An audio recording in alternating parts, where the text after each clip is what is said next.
살리는 복음이라는 제목으로 말씀을 드리겠습니다. 같이 한번 제목 읽어봅니다. 죽이는 율법과 살리는 복음. 자, 법의 목적은 무엇일까요? 범법한 사람들을 심판해서 거기에 맞는 형벌을 가하도록 만드는 것이 법입니다. 법에는 자비가 없죠.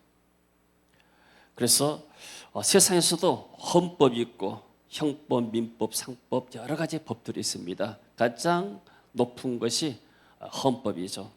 제2상위법이 헌법이고, 하나님도 인간들에게 이런 법을 주셨습니다. 가장 근간적으로 하나님께서 성경을 통해서 우리에게 십계명을 주셨고, 또 여러 가지 제사법, 의식법을 주셨고, 또 세상에서 어떻게 사회생활을 해나갈까 시민법, 사회법을 주었습니다. 그래서 이 법이라는 것이 세상에서는 법인데 하나님께서 우리에게 말씀하다가 우리는 율법이라고 표현합니다. 자, 십계명을 중심으로 한 것다가 도덕법이라고 말합니다. 제사법을 갖다가 의식법이라고 말하고, 그 다음에 사회법이 있습니다. 시민법, 어떻게 살아갈 것인가. 자, 이런 법을 줬는데 복음은 십자가를 통해서 모든 율법의 요구를 완성하죠. 그래서 이 도덕법 가운데서 도덕법은 어떤 면에서는 영원한 법입니다. 근간이고, 이게 가장 중심이 십계명입니다. 십계명은 지금도 우리가 계명으로서 가장 핵심이고 근간입니다. 자, 이 의식법, 제사 드리는 법, 너희들은 짐승을 잡아서 피를 빼고 그것을 불태워서 하나님께 번제로 드려라. 속죄제를 드리고 속건제를 드리고, 또는 소제나 낙헌제를 드리라. 이런 모든 제사법은 예수님의 십자가의 희생을 통해서 완성이 됐습니다. 그래서 더 이상 우리는 교회에 와서 양 잡아와서 피 뽑아가지고 그것을 불태워드리고 그런 일을 하지 않습니다. 이 모든 제사법의 실체는 그리스도, 예수님께서 단번에 십자가에서 피 흘리심으로 하나님께 완전한 속죄 제사를 드린 줄로 믿습니다. 아멘. 그리고 사회법이 있습니다.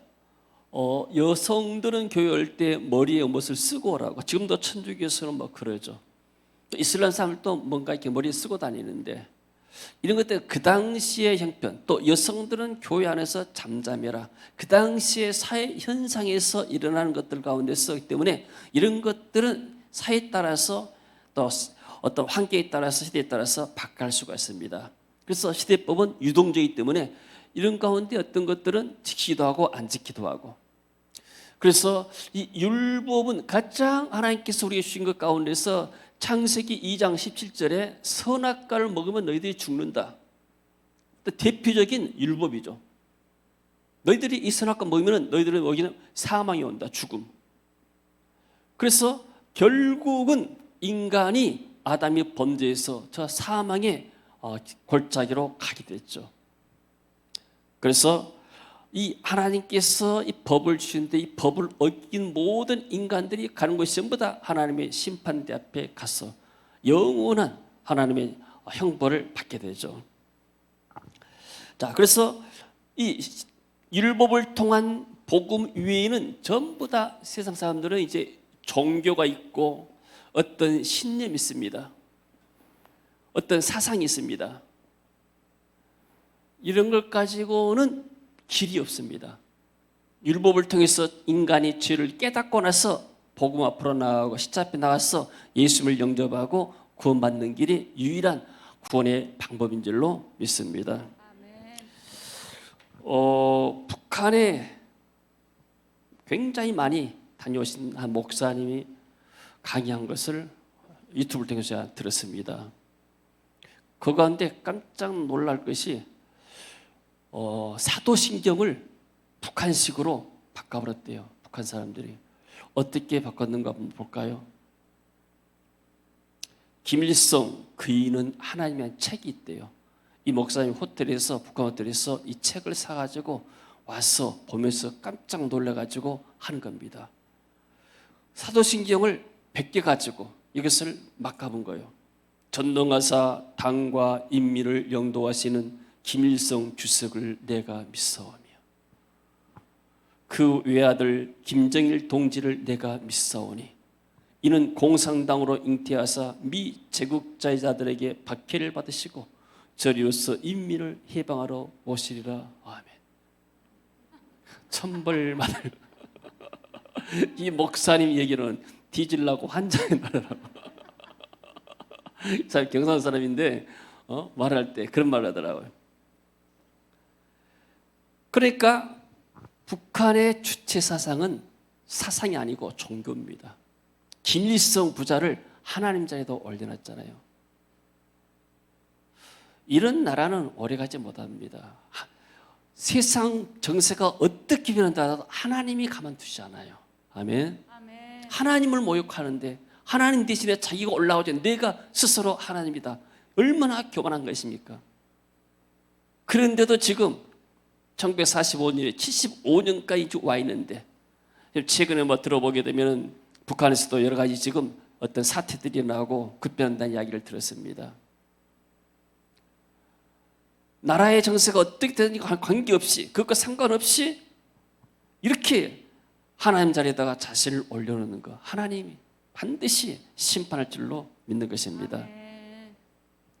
또 지난 주일에 제가 십계명에 대해서도 이야기했는데 그때 이제 이기도 이제 정확하게 보게 되면 이렇게 나옵니다. 유일상상 10대 원칙, 우리 십계명을 갖다 바꿔버렸습니다. 위대한 수령 김일성 동지의 혁명 사상으로 온 사회를 일색하기 위하여 몸바쳐 투쟁해야 한다. 위대한 수령 김일성 동지를 충심으로 높이 우러러 모셔야 한다. 위대한 수령 김일성 동지의 권위를 절대화해야 한다. 위대한 수령 김일성 동지의 혁명 사상을 신념으로 삼고 수령님의 교실을 신조화해야 된다. 말 한마디가 교리가 되어본 거예요. 이 교주죠, 교주. 위대한 수령 김일성 동지의 교시 집행의 무조건적 원칙을 철저히 지켜야 한다. 안 지키면 반동인 거예요. 위대한 수령 김일성 동지를 중심하는 전당 사상 의지적 통일과 혁명적 단계를 강화해야 된다. 위대한 수령 김일성 동지를 따라 배워 공산주의적 풍모와 혁명적 사업 방법, 인민적 사업 작품을 소유한다. 이런 식으로 해서 10가지를 만들어냈습니다. 그 다음 넘겨보세요 한번. 마지막 한번 봐볼까요? 위대한 수령 김정일 동지께서 개척하신 혁명기업을 대를 이어 끝까지 기승하며 완성하여 나아가야 한다. 그 결과로 공산주의 75년 하고 나서 지금 어떻게 됐습니까?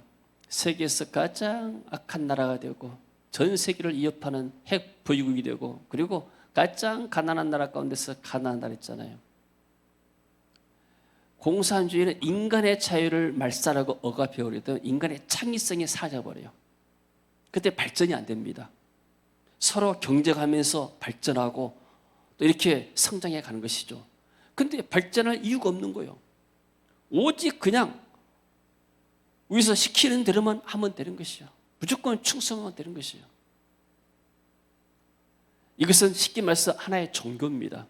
북한은 주체 사상은 어떤 공산주의 어떤 사상이 아니고 사상을 뛰어넘는 이상한 집단이고 종교, 사이비 집단인 거예요. 하나님이 반드시 심판할 줄로 믿습니다. 아멘. 그래서 이 법이라는 것은 하나님의 세상을 창조하시고 인간들에게 너희들은 이렇게 살아라고 주셨습니다. 이게 인간이 살아갈 내비게이션입니다. 우리가 태어나서 어떻게 죽음까지 일평생을 가야 될 것인가? 하나님 주신 내비게이션 안내도를 따라서 이리 갔다 저리 갔다 가는 거잖아요. 근데 그 내비게이션이 없고 자기 마음대로 가다 보게 되면 이리 갔다 저리 갔다 하면서 인생이 방황이 되고 나중에는 목적지도 갈 수가 없는 겁니다. 하나님께서 우리에게 말씀하실 때 생육하고 번성해라, 땅을 정복해라, 이런 법도 주셨고 선악을 알게 한 나무는 먹지 말아라, 먹는 날에는 죽으리라. 자, 어떤 분이 성경을 이렇게 해석을 했어요. 구약과 신약에 대해서 여러분들 우리가 이제 외국 영화를 보게 되면 자막이 나오잖아요. 자막. 그래서 그림, 활동 배경이 나오고 그 다음에 글씨가 나옵니다. 구약은 그림과 같다 하나의 그림으로서 보여주는 겁니다. 우리에게. 신약은 그것을 이제 설명한 거 우리한테. 그래서 구약만 보게 되면은 그냥 그림 활동 사진만 보게 되고 아브라함이 어땠고 이삭이 어땠고 그게 하지만 어떤 내용이 희미하지만은 거기에 붙여서 자막까지 우리가 보면서 내용을 보게 되면 완전히 100% 이해가 되는 것이죠. 지금 이 로마서는 신약의 어떤 면에서는 이 글로 써 있잖아요. 설명입니다. 설명의 근원을 어디서 찾아야 되는가? 구약에서 찾아야 우리가 쉽게 이 설명들이 이해가 됩니다. 아멘. 그래서 오늘 본문도 굉장히 상당히 어려운 말이에요. 이게 어떤 면에서는 이게 논문 중에 논문입니다. 이것을 어떻게 우리가 해석할 것인가, 어떻게 우리가 받아들일 것인가, 쉽게 받아들일 것인가 할 때는 구약에 비추어서 우리가 이것을 읽을 때 이 말씀이 우리에게 제대로 해석이 되고 이해가 된 줄로 믿습니다. 그래서 근데 선악을 먹는 날에는 너희들이 정녕 죽으리라. 근데 사단이 와서, 뱀이 와서 뭐라 했습니까? 죽지 않을 것이다. 너희들이 죽을 이유가 없다. 하나님이 너희들이 그걸 먹는 날에는 너희들이 지식이 밝아지고 눈이 밝아져가지고 하나님처럼 될까 싶어서 하나님이 그것을 억제시킨 것뿐이다. 그거 먹으면 좋다. 죽으리라는 계명이죠. 근데 죄가 들어왔죠. 죄의 비가 누가 있습니까? 사단이 있죠. 마귀가 죄를, 계명을 통해서 죄를 짓게 만들었습니다. 이따가 율법이 이렇게 계명을 통해서 이게 죄를 짓게 만들었다, 이런 말입니다. 8절에 보니까 죄가 기회를 타서 계명으로 말미암아 내 속에 온갖 탐심을 이루었나니 이런 율법이 있으면 죄가 죽은 것이라. 아니 어떻게 계명이 나를 죽이는 것인가 아니고 사단이 계명을 통해서 우리에게 죄를 짓도록 만드는 거예요. 너희들이 먹는 날은 죽지 않을 것이다. 그래서 사단의 말을 듣고 죄를 지은 거예요. 사람들 인간의 마음속에는 다 죄성이 있습니다. 자, 생각해 보세요. 아담이라는 사람은 원래 어떤 면에서 죄성이 없는 사람입니다. 아담은 죄성이 전혀 없는 사람이에요. 하나님이 죄성이 없게끔 만들었어요. 죄 짓기 전이기 때문에. 그런데도 탐심이 들으니까 죄를 지었어요. 그렇다면 아담의 후손은 우리는 이미 죄성을 가지고 태어납니다. 근데 우리는 얼마나 더 죄 짓기가 쉽겠어요. 더 탐심 가지고 하나님께서 하지 말 안 갖다가 우리 인간의 마음속에 탐심이 그것을 이겨내는 거예요. 그래서 인간이 죄를 질 수밖에 없는 것이죠. 이것을 지금 설명하고 있습니다. 그래서 율법은 결국은 로마서 6장 23절에 죄의 싹은 사망이다. 히브리서 6장 27절에 한 번 죽는 것은 사람에게 정한 것이고 그 후에는 심판이 있을 것이다. 그리고 요한계시록 보게 되면 그 심판 가운데서 어떤 사람은 영생으로, 어떤 사람은 영벌로 나타날 것이다. 이것이 율법의 마지막이죠. 그러니까 율법은 사람들로 하여금 죄를 깨닫게 만듭니다. 옛날 여러분들이 시골에서 병아리가 부화해서 이제 자라게 되면은 이 병아리들을 닭장 속에다 가둬요. 가두리. 옛날 가두리는 시골에서 이렇게 생겼어요. 이렇게 가지고 이 속에가 병아리들이 이렇게 딱 덮어놓잖아요. 보였어요? 다 그렇게 키웠잖아요. 그렇죠. 왜 그렇게 갖다 놓을까요? 가두리 목적이 뭐예요? 이 가두리에다가 병아리를 조그만 것들을 갖다 놓은 이유를 보호하려고 그러죠. 보호하려고. 근데 이 닭이 이제 커요. 먼저 중질이 되고 좀 크게 되면은 더 이상 닭장이 필요 없죠.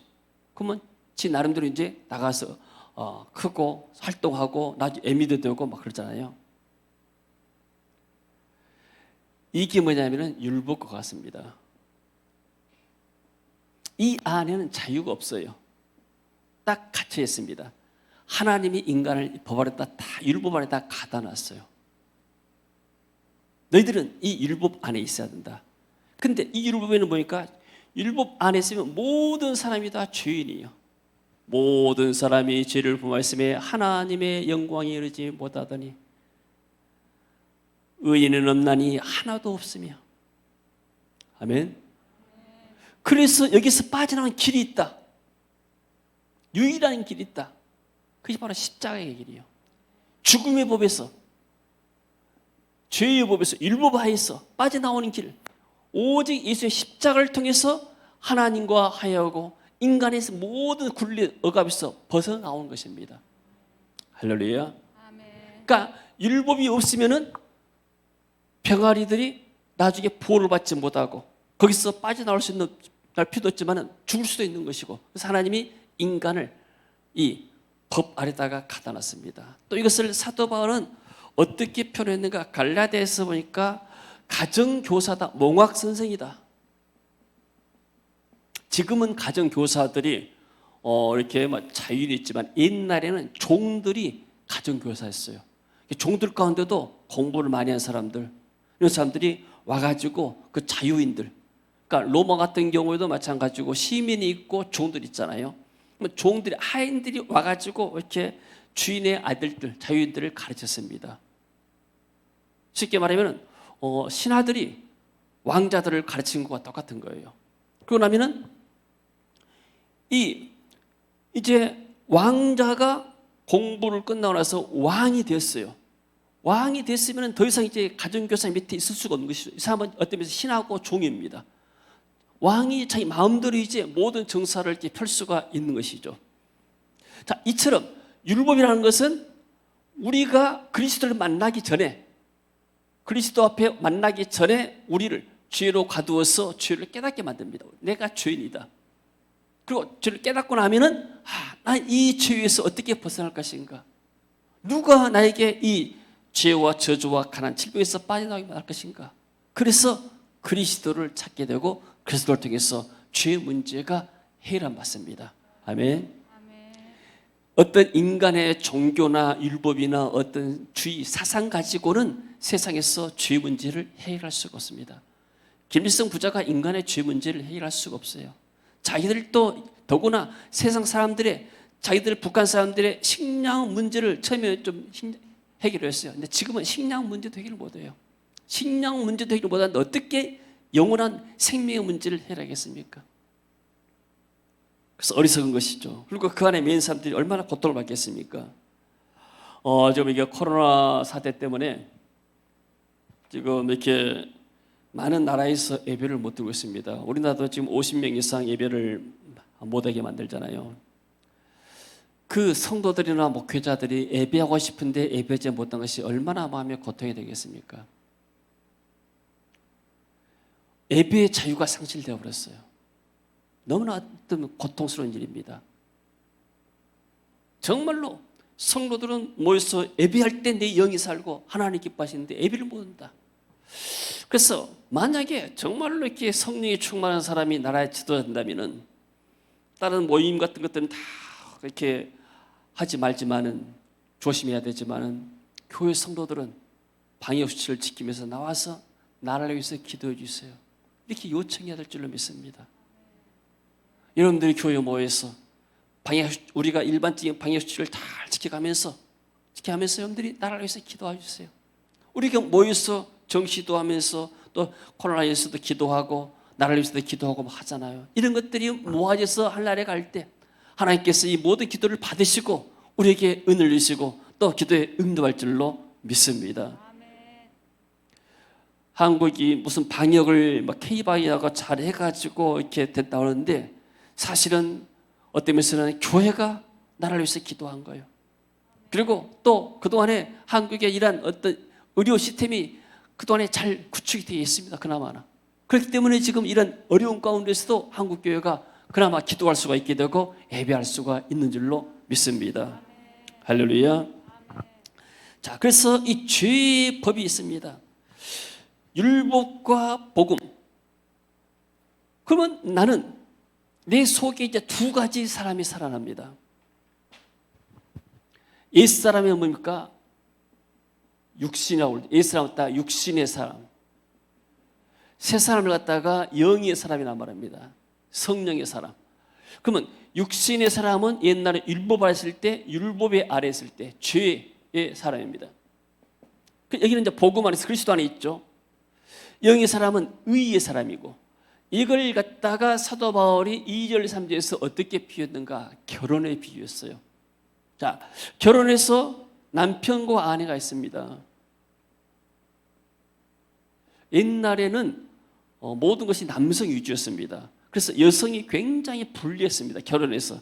그러니까 남편은 쉽게 이혼다고 말했지만 아내는 쉽게 이혼할 수 없는, 남편의 어떤 의사결정에 따라서 다르기 때문에. 그러니까 이혼도 쉽지 않고, 그리고 또 만약에 남편이 살아있는데 다른 데로 결혼하거나 다른 남자와 뭐하게 되면 이것은 이제 음부라고 그러죠. 근데 남편이 죽어버렸어요. 그러면 남편으로부터 자유가 있죠. 왜냐하면 모든 이 계약도, 결혼도 계약이잖아요. 계약인데 한 사람이 죽어버렸어요. 계약할 때 어떻게 합니까? 검은 머리가 파뿌리 들 때까지, 숨이 끓을 때까지 나는 이 사람과 같이 하겠습니다 하고 하나님과의 질 앞에서 약속하잖아요. 계약입니다. 근데 죽어버리게 되면 더 이상 계약이 무효가 되어본 거예요. 어떤 검찰 조사받다가 어떤 사람들이 자살하고 그러잖아요. 죽어버리잖아요. 그러면 더 이상 법을 집행할 수가 없잖아요. 죽은 사람에게는 세금도 맡길 수가 없는 것이고, 죽은 사람은 어떤 교통법규나 다른 것을 제지할 수가 없는 것이죠. 죽어버렸기 때문에. 마찬가지로 우리가 예수 그리스도를 영접하고 그리스도 안에, 사도 바울이 말할 때는 항상 말할 때 예수 안, 그리스도 안이라고 말하죠. 그래서 내가 복음 안에, 그리스도 안에 있게 되면은 나는 율법에 대해서 죽었다. 이미 율법은 내 인생에 더 이상 역사하지 못한다. 율법과 관계가 없다, 한마디로. 이렇게 말하죠. 율법이 더 이상 나를 죄를 주장하지 못한다. 나는 새로운 삶에, 새로운 영역이 들어왔기 때문에. 이건 뭐가 똑같냐면 우리가 일본의 압박을, 압제를 36년 동안 받았다고 배웠습니다. 19년부터 45년까지. 그러면 우리가 그 압박에 있을 때는 일본 사람의 지배를 받았어요. 일본 사람들이 통치권을 가지고 우리를 지배했잖아요. 가진 모든 악행을 또 많이 했습니다. 근데 이제 해방되어 버렸어요. 원자폭탄 맞고 일본 사람들이 물러가 버렸어요. 그럼 우리에게는 자유가 왔습니다. 쉽게 말하면 우리는 그전에 죄와 저주와 모든 사단의 권세, 마귀의 권세에 눌려있던 사람들이 예수님을 영접해서 성령 안으로, 그리스도 안으로, 교회 안으로 들어온 줄로 믿습니다. 더 이상 율법이 우리를 갖다가 법조문 가지고 너 이런 죄를 지었기 때문에 너는 죽어서 너는 영원한 벌 받았다, 이렇게 할 수 있는 효력이 상실되어 버렸어요. 그럼 우리는 할 수 있는 것이 무엇인가? 이제 하나님의 은혜 받아서 그리스도 안에서 의를 위해서 어떤 것이 하나님을 기쁘시 할 것인가? 의를 위해서 성령의 열매 맺는 삶이 우리 그리스도인의 삶인 줄로 믿습니다. 그러면 우리 예수 믿는 사람들은 죄를 하나도 안 지은가? 그러지 않잖아요. 우리 안에도 여전히 죽을 때까지 죄성이 있습니다. 그래서 우리 안에 죄의 사람이 있고 의의 사람, 두 가지 사람이 있습니다. 내 안에 죄를 짓고 싶은 마음, 내 안에 하나님의 뜻을 행하고 싶은 마음들, 두 마음이 있습니다. 사도 바울도 이것을 깨닫고 나서 내가 그리스도 안에 있는데 왜 내 안에 아직도 죄 문제가 해결되지 않는가? 그래서 고백하기를 내가 사망의 몸에서 있다. 24절 같이 읽어봅니다.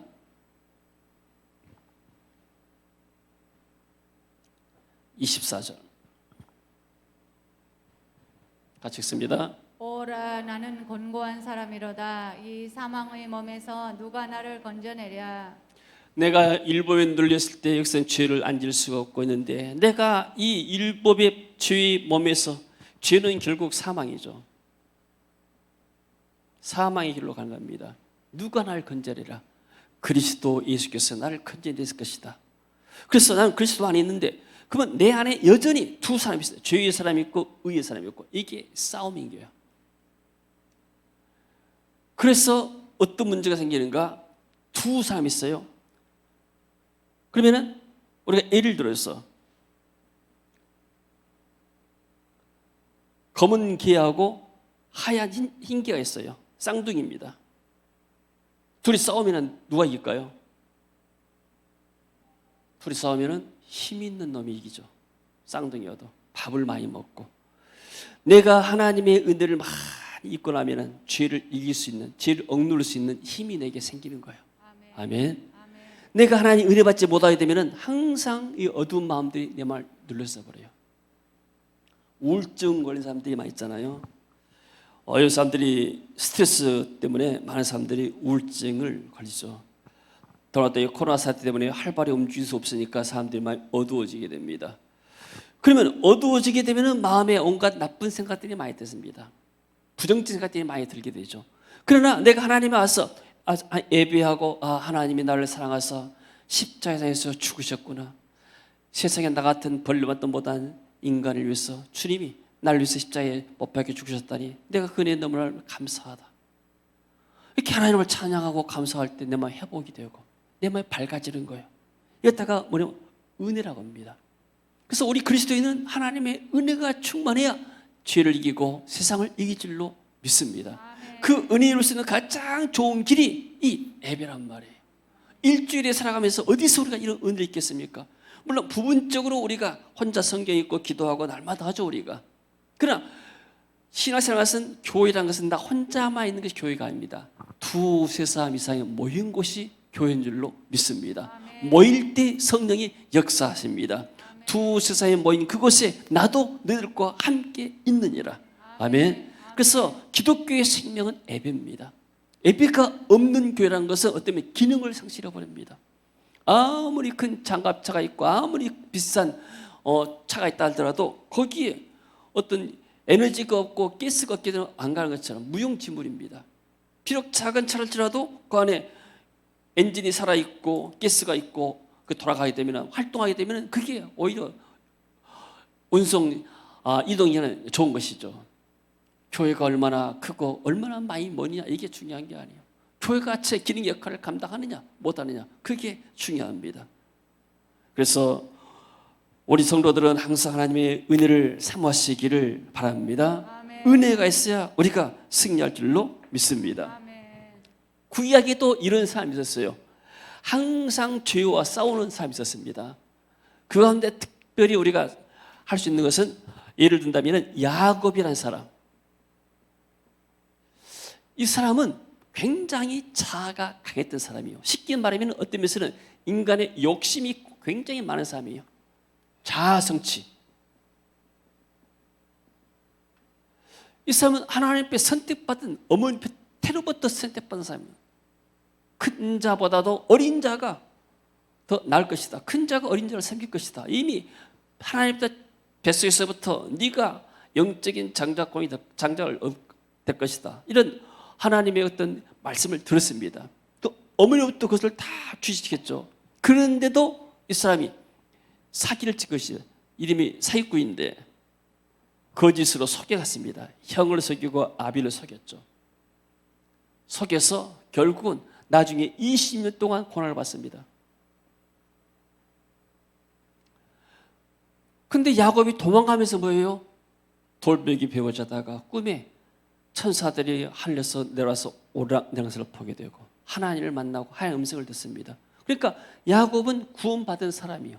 구원받은 사람이지만 안에 죄가 있고 탐심이 있고 이것을 깨뜨리지 못하는 겁니다. 그러다가 어디서 깨진가? 이 사람이 약복강에 와서 환도뼈, 허벅지가 환도뼈가 부러지면서 이 사람이 나중에 완전히 사람이 바꿔집니다. 철저하게 하나님을 의지한 사람. 더 이상 이제는 도망갈 수가 없는 거예요. 그러니까 우리가 예수를 믿어가지고 우리 안에 뭐가 있는가? 욕심도 있고 때로는 교만도 있고 탐심도 있습니다. 각종 모든 이게 죄들이 있죠. 이런 것들을 우리가 어떻게 이기는가?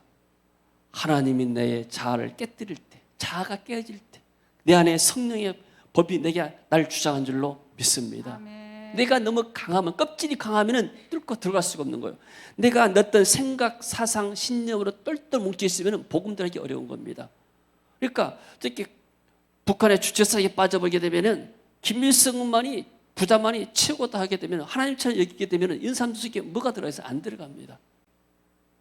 그러니까 복음은 어릴수록 좋고 나이가 들어가지고 예수 그리스도를 믿는 것은 어떤 사건을 통해서 자기가 깨어져야만이 하나님을 찾을 수 있는 마음의 공간이 생긴 줄로 압니다. 아멘. 자, 그러면은 사도 바울이 말했습니다. 감사하리로다. 내 자신이 마음으로는 하나님 법을, 내 거듭난 사람 내 영으로는 내가 하나님을 내가 섬긴다. 반면에 내가 아직도 내가 죄의 몸이 있기 때문에 육신은 죄의 법이 나를 다스린다. 그래서 결국 이길 수 있는 방법은 뭐인가? 하나님의 성령으로, 은혜로 내가 충만할 때 죄를 이기고 세상을 이기고 악한 영적인 세력들을 이겨나갈 수 있습니다. 자, 그러면은 우리가 이렇게 사도 바울이 말하고 있는 것이 어떤 면에서는 하나님과 우리 관계뿐만 아니고 우리 인간과 인간 사이에서도 내 자신이 율법주의가 될 수 있고 아니면 내 자신이 복음이 될 수 있습니다. 율법주의는 율법 뭐일까? 법은 뭐예요? 사람을 죄를 정하죠. 정죄하죠. 심판합니다. 결국 율법의 목적은 사람을 죽음으로 몰고 가죠. 죄의 싹은 죽음이다. 그러나 복음은 그렇지 않습니다. 복음은 문제를 진단합니다. 이 사람을 왜 이 사람이 이런 문제에 걸렸는가? 그리고 이 사람이 심판하는 것이 아니고 이 사람들에게 해답을 줍니다. 길을 줍니다. 해결의 길을 줍니다. 그리고 이 사람을 살립니다. 생명을 주는 것이죠. 자, 우리가 살아가면서 내가 복음을 듣고 내가 구원받은 사람이야. 난 복음 안에서 살아야 되는데 그리스도 안에서 살아야 되는데 복음이 아니라 그리스도 아니죠. 근데 내가 율법주의자가 될 수 있어요. 구약의 바리새인들, 제사장들, 예수님 당시도 마찬가지요. 서기관과 바리새인들이 요한복음 8장에 보니까 그런 기사 나오잖아요. 현장에서 한 간음한 여인을 데리고 왔어요. 죄인을 데리고 왔습니다. 이 사람이 여기에 서기관과 바리새인들, 서기관들은 성경을 필사하고 바리새인들은 종교 지도자들이죠. 이 사람들이 뭘 들었는가? 선생님이시여, 율법에는 이런 사람들을 모세가 돌로 쳐 죽이라고 했습니다. 어디 요한복음 8장 한번 펴보세요.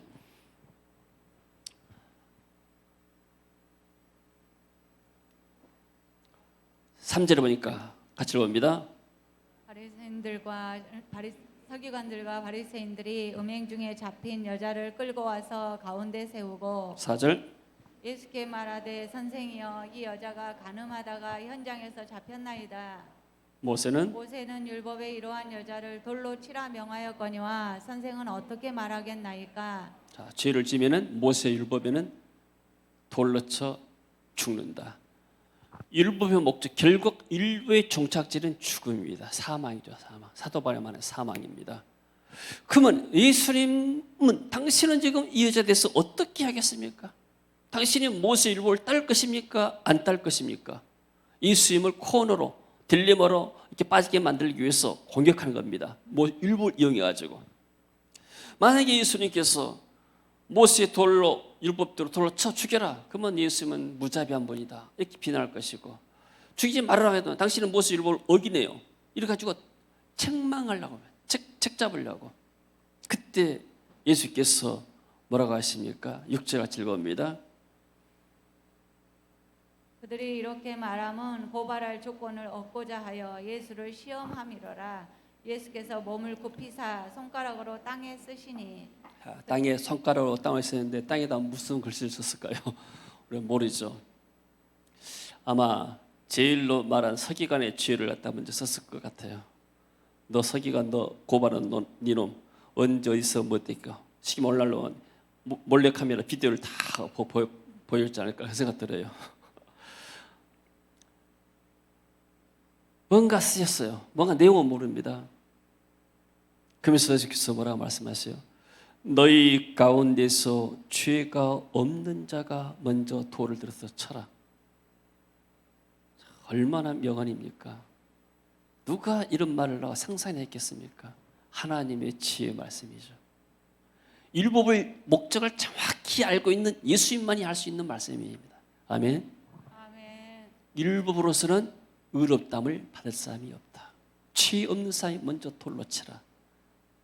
오늘 많은 사람들이 우리가 서로 막 비난하고 비판하고 막 그러잖아요. 누가 이렇고 누가 그렇고 나라가 어떻고 뭐 하게 되고. 근데 인간은 다 완전할 수가 없습니다. 사람들이 다 자기들이 한 말을 다 뒤집어 버리잖아요. 이 인간입니다. 이게 너희 중에 죄 없는 자가 먼저 돌로 치라. 율법입니다. 그래서 비난하고 정죄하고 판단하는 것이 우리가 율법의 사람이고 선악과 옛날 사람이에요. 선악과의 지식 가지고 지금 선과 악을 알게 하는 지식 가지고 사람들을 이렇게 정죄하는 겁니다. 이렇게 가지고는 우리가 생명을 살 수가 없죠. 그리고 다시 몸을 굽혀 손가락으로 땅에 쓰시니 9절 읽어봅니다. 그들이 이 말씀을 듣고 양심의 가책을 느껴 어른으로 시작하여 젊은이까지 하나씩 하나씩 나가고 오직 예수와 그 가운데 섰는 여자만 남았더라. 아무도 없습니다. 예수님께서 묻습니다. 여자 외에 아무도 없는 것을 보시고 여자여 너를 고발하던 그들이 어디 있느냐? 너를 정죄한 자가 어디 있느냐? 여자가 대답하되 주여 없나이다. 나도 너를 정죄하지 아니하노니 가서 다시는 죄를 범하지 말라. 자, 율법의 사람들은 뭘 봤을까? 죄를 보고 이 여자가 지금 율법대로 지금 현장에서 간음에다 잡혔다. 당장 죽여야 된다. 겉 모양만 본 거예요. 근데 예수님은 어떻게 봤을까? 예수님이 이 사람을 어떻게 진단했을까? 제가 상상할 때는 예수님이 이 여자의 과거를 꿰뚫어 봤을 것 같아요. 정말로 불안한 환경에서 부모 복도 받지 못하고 친구 복도 받지 못하고 좋은 또 환경에 받지도 못하고 고통 가운데 살아갔다가 태어나서 어떤 남자를 만났는데 남자를 만나가지고 채이고 또 이 남자 저 남자 채이다 보니까 인생이 정말 먹고 살 것이 없어가지고 이러다가 이런 오늘날까지 이렇게 왔구나. 얼마나 불쌍한가. 네가 하나님 만나지 못했기 때문에 저주 가운데 태어나서 죄 짓고 살다가 이렇게 고통을 받고 있구나. 예수님은 여자를 불쌍히 여긴 거예요. 네가 하나님 없이 얼마나 고통받고 살았느냐. 우리가 생각할 수 있죠. 이 코로나 사태 때 정말로 밥도 먹지 못하고 굶어가는 사람도 많이 있죠. 너희들이 평소에 저축 안 해서 너희들이 먹고 살 것이 없지. 너희들이 이렇게 평소에 돈 벌면 저축하고 살지. 근데 이 사람들은 저축할 돈이 없는 거예요. 우리가 사람들을 정죄할, 우리는 겉모양만 보고 사람들이 정죄하죠. 항상 기준이 뭐예요? 내가 기준이 되는 거예요. 나는 그렇게 살지 않았다. 왜 나와 다르느냐? 그러나 그들의 삶이 우리가 다르다겠어. 그들의 삶이 잘못된 것은 아니죠. 그들은 그런 환경 가운데 살아니까. 우리도 옛날 어렸을 때 보게 되면 그야말로 여름에 깡보리밥에다가 된장에다 고추, 그것도 대바원에다가 아침에 밥에서 보리밥을 이렇게 퍼놓게 되면 온갖 팔이 다 달라지잖아요. 그러면 그걸 이제 굽고 나면은 그거 갖다가 찬물에다가 샘이 있어. 그 샘도 쉽게 말하면 올라를 말하면 소독도 안 된 그런 샘물 갖다가 물 갖다 찬물 부어가지고 거기다가 고추 넣어서 된장에다 찍어 먹고 한 여름에 점심 때웠잖아요. 다 이것이 우리 삶이었잖아요. 만약에 우리가 하나님의 은혜가 아니었으면 우리도 그런 삶을 살아갈 거 아닌가. 우리가 집에서 이렇게 샤워할 때 따스물 난다는 것이 얼마나 감사합니까? 저 인도네시아 기숙사 가서 샤워를 하는데 이 화장실 안에가 샤워 시설이 있어요. 그래서 이 화장실 안에 옛날에 우리가 이렇게 이 발판에 있는 여기가 이제 화장실이에요. 앉아서 그리고 옆에가 공간이 있는데 여기가 이제 약간 공간이 있어. 여기서 이 속에가 이제 물이 들어있어요. 이쪽에가 물 바가지로 파가지고 여기서 이제 물 내리고 여기서 좁은 공간에서 화장실로 하는데 이 물도 더러운 물이에요. 흙탕물이에요. 근데 거기서 이렇게 살아오면 근데 거기 가서 내가 학생들 정죄하고 그 나라를 정죄했습니까? 도대체 너희 나라들은 무슨 나라냐? 이렇게 화장실 시설 하나도 안 해놓고 그렇게 할 수가 없으시죠. 왜냐하면 그 사람들도 그럴 줄 몰랐겠어요. 죄와 저주와 흑암의 세계에 살다 보니까 그렇게 된 것이죠. 그래서 우리는 사람들을 볼 때 겉모양만 볼 것이 아니고 이 사람이 죄를 지었고 나쁜 일 했구나 무조건 우리가 정죄하게 되면 나는 율법주의자다고 이 사람을 죽이는 거예요. 그러잖아요. 더 낙심하게 만듭니다. 그렇지도 지금 먹고 살기도 힘들고 밥 먹고 살기도 힘들는데 갖다가 눌려버리니까 죽는 것이죠. 그러니까 사람들이 법만 갖다 들이대잖아요. 지금 이렇게 많은 사람들이 실직당하고 고통을 당하잖아요. 코로나 사태 때문에. 근데 나라에서는 법만 생각하고 무조건 법을 집행하게 되면 많은 사람들이 고통받습니다. 법에는 자비가 없는 거예요. 법 가지고는 사람을 살 수가 없는 거예요. 어떻게만 이 사람들을 살 수 있겠는가? 살 수 있는 길이 찾아야 되죠. 그래서 이 사람의 과거를 진단해보고 어떻게 문제를 줄 것인가. 그러면서 이 그리스도가 답을 준 것이다. 가서 다시는 이제는 죄를 짓지 말아라. 너를 정죄한 사람은 없다. 넌 죄에서 너는 내 자유함 얻게 됐다. 다시는 그 죄에 빠지지 말고 어디에 빠지지 말아라. 할렐루야. 아멘. 또 한 사람이 나옵니다. 누가 나오는가? 나만 장군. 우리가 잘 아는 나만은 아람 사람의 군대 장관. 아람은 이스라엘고 당시에 옆에 나라에서 온수의 나라 똑같았어요. 우리로 말하면 옛날에 뭐 4대 러시아나 중국이나 일본처럼 전부 다 이 나라들이 우리에게 우적이 아니었어요. 항상 우리를 지배하려 했잖아요. 중국들을 지배하려 했고 옛날 또 몽골의 칭기스칸도 우리를 한번 제거했고 그러시던데 러시아도 소련도 우리를 지배하려 했고 일본도 말 것도 없게 되고 그러니까 이 아람 나라의 군대, 아람의 적군의 군대 장관 나만이라는 사람은 아주 원수 중에 원수예요. 근데 이스라엘의 소녀, 이름도 없는 소녀예요. 이 사람은. 이 소녀가 생각할 때 똑같은 보통 이스라엘 사람이라면 아람이 적기심을 가지잖아요. 근데 거기다가 포로로 잡혀왔어요. 여자가. 그러면 어떻게 해야 되겠어요? 우리 같으면 독립운동 해야 되잖아요. 밥 먹을 때 국에다가 독약을 타가지고 죽여야 되잖아요. 그게 애국자잖아요. 법으로 보게 되면 그렇잖아요. 맞습니까?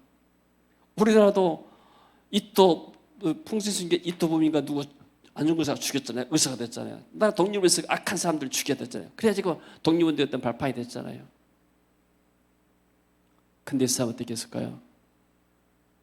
독살했을까요? 아니요. 불쌍히 여겼어요. 우리 장군이 지금 나병에 걸렸구나. 얼마나 괴로울 것인가. 이 나병은 돈으로도 고칠 수가 없고 의사가 고칠 수가 없게 되고 어떤 것도 고칠 수가 없다. 나는 고칠 수 있는 길을 알고 있다. 그 길을 가르쳐줘야 됐다. 그래서 말합니다. 우리 주인님이 만약에 사마리아에 있는 선지자 앞에 있으면은 저 나병을 고칠 수가 있습니다. 아멘. 아멘. 길을 제시했어요. 이게 복음인 줄로 믿습니다. 아멘. 우리가 세상 살아가면서 나하고 의견이 맞지 않고 또 정치인 의견이 맞지 않고 해서 막 우리가 정죄할 수가 있어요. 누구나 다 가서 정죄할 수 있는 것이 쉬운 겁니다. 그러나 그것까지 우리가 복음을 전할 수가 없어요. 사람 생명을 살릴 수가 없어요. 오히려 사람을 죽이는 일에 우리가 앞장서는 겁니다. 서기관과 바리새인들이에요. 그러나 우리 안에 그리스도의 생명이 있다게 되면 그리스도께서는 그 사람도 불쌍히 여기고 그 사람들을 배경을 진단할 수 있는 영적인 눈을 우리에게 열어준 줄로 믿습니다. 그러면 진단이 되게 되면 이해가 되잖아요. 왜 그렇게 됐는가? 근데 만약 진단하지 않고 겉모양만 보게 되면 저 사람이 나에게 좀 악하겠구나. 나도 같이 미워하고 내 마음에 지고심이 생기고 원수가 되잖아요. 이게 마귀가 속는 겁니다. 그래서 우리 항상 우리가 복음으로 생각해야 돼요. 따라서 사람 꼴을 잘 보자. 사람 꼴을 잘 보자. 큰 소리로 합시다. 사람 꼴을 잘 보자. 사람 꼴을 잘 보자. 사람 꼴을 잘 봐야 돼요. 이게 복음입니다. 예수님은 어떤 죄인도 다 받았잖아요. 어떤 사람이 예수님 앞에 의롭다고 말씀했습니까? 다 우리가 하나님 앞에서 말로 표현할 수 있는 엉망가지 죄를 지은 사람들인데 하나님의 은혜로 우리가 구원받아서 죄에서 벗어난 줄로 믿습니다. 온갖 가난과 질병 죄에서 벗어난 줄로 믿습니다. 그리고 이제 우리가 하나님을 섬기는 자리에 나왔습니다.